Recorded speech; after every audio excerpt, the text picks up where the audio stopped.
Mlango wa 15.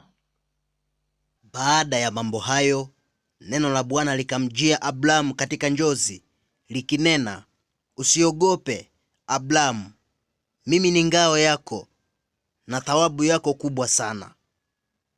Abramu akasema, Ee Bwana Mungu, utanipa nini? Nami naenda zangu hali sina mtoto, na atakayemiliki nyumba yangu ni huyu Eliezeri Mdameski.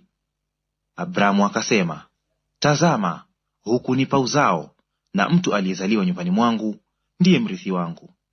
Nalo neno la Bwana likamjia likinena, huyu hatakurithi, bali atakayetoka katika viuno vyako ndiye atakayekurithi. Akamleta nje, akasema, tazama sasa mbinguni, kazihesabu nyota, kama ukiweza kuzihesabu. Akamwambia, ndivyo utakavyokuwa uzao wako. Akamwamini Bwana, naye akamhesabia jambo hili kuwa haki.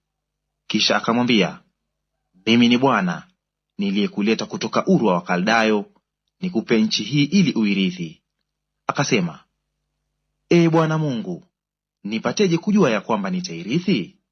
Akamwambia, unipatie ndama wa miaka 3, na mbuzi mke wa miaka 3, na kondoo mume wa miaka 3, na hua na mwananjiwa.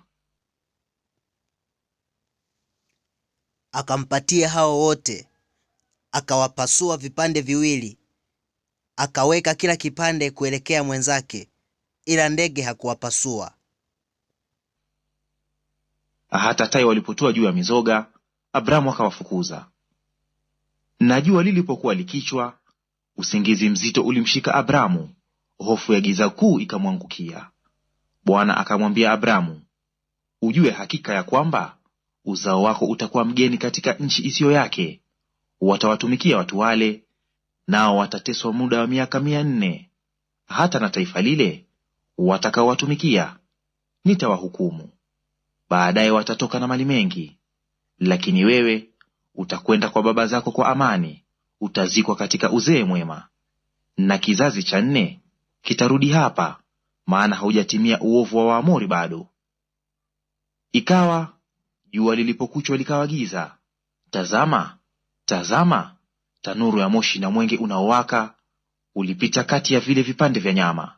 Siku ile Bwana akafanya agano na Abramu, akasema, uzao wako nimewapa nchi hii, kutoka mto wa Misri mpaka huo mto mkubwa, mto Frati, Mkeni na Mkenizi na Mkadmoni na Mhiti na Mperizi na Mrefai na Mwamori na Mkanani na Mgirgashi na Myebusi.